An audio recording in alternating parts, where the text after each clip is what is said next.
the dead man, but still he lay moaning. It was much further out than you thought, and not waving, but drowning. Poor chap, he always loved larking, and now he's dead. It must have been too cold for him. His heart gave way, they said. Oh, no, no, no. It was too cold always. Still the dead one lay moaning. I was much too far out all my life, and not waving, but drowning.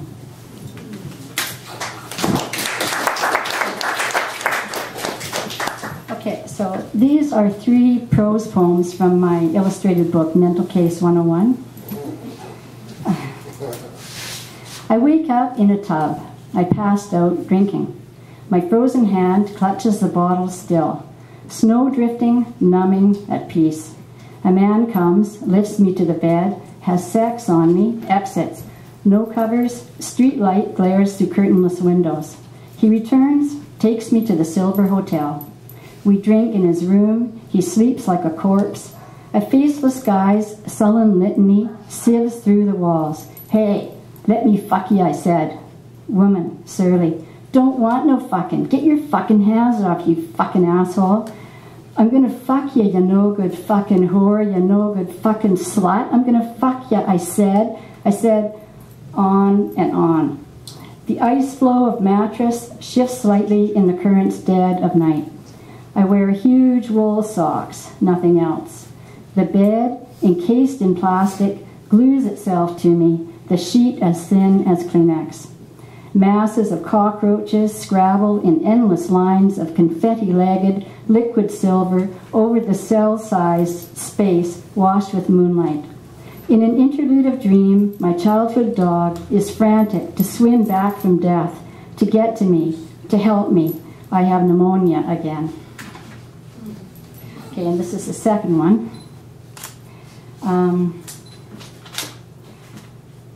This is me getting sober.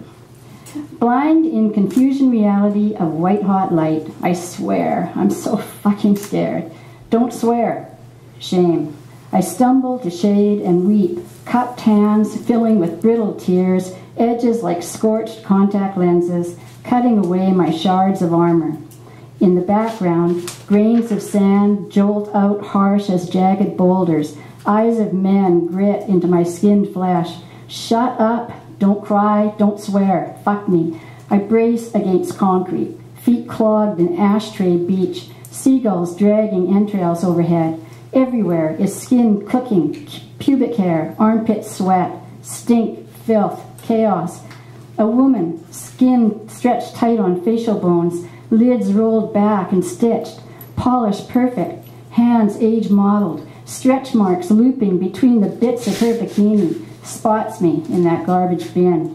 Crying, newborn, exposed, sober, sees my unbearable thirst. A withered wing enfolds me in suffocating eider, muffled breathing, talons shining. I can help, she says. So near I smell her dentures. You're too sick to be on your own like this. Terrifying. Okay, and then the third part, grief.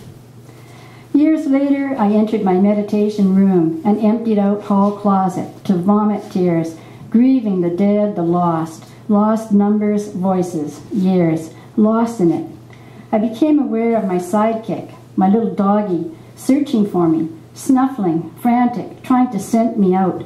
Upstairs, downstairs, past me time and time again. I called out. He broke through the beaded curtain, curling up with me in the closet, trembling, whimpering relief. That's how I felt when people died, trust died, frantic to find what was never there again. Those times, those faces, love. I recall the ecstasy of finding the phone number of the one I loved the most, whom I'd traded for a house. After ludicrous searches rooted in shock of death trauma, 6 days without sleep. How incredibly delighted I felt, how insanely easy it was to find him again, hear him again, after my sister and mother died, after I'd lost integrity, trust, my home, myself. Heaven. His voice, heavy with love, saturating like sunroom heat, the same steady love of years before. My despair, thinking I'd lost him, that's how I felt when my little dog ran away. The night I tried adopting him out, frantic to find safety for him and my other beautiful ancient dog, my mom's beloved cat. When I found the little guy again, miles away, 2 nights and 2 days later, he flew through the air to my arms, an angel dog back from the dead. My lost, then found lover and I laughed and cried in countless phone calls. 3 days into my next move, weeks after reconnecting, weeks before coming to see me, he died of a heart attack. I hadn't been able to find his number. I'd been on the move from fuck you to sold to no pets allowed to some other where. I'd been disconnected. I could make absolutely no sense of the simple fucking cell phone I'd just bought. He died while I was frantic for his number. Sometime after that, I left my doggie on his leash with a friend for a few minutes. My dog's face as I walked away, his ears so high, his eyes so wide. My friend released the leash when I came out. My puppy raced to me again like the wind, finding me. Is there some universal lost, then a universal found? Some ecstasy that never ends of simple reconnection, reunion? Of everyone saying, ah, shit, that's okay. Don't give that another thought. Don't cry. I'm right here. I love you. Where no one has to say, I'm sorry, a million fucking times. Where it's just loving voices, tender faces, warmth of reconnection, us all freed from useless, endless guilt, remorse, and agonizing grief. Just joy? I don't know, of course. Maybe, if God exists. If I was God, I'd have a lost and found. If I was God, I might just have a found.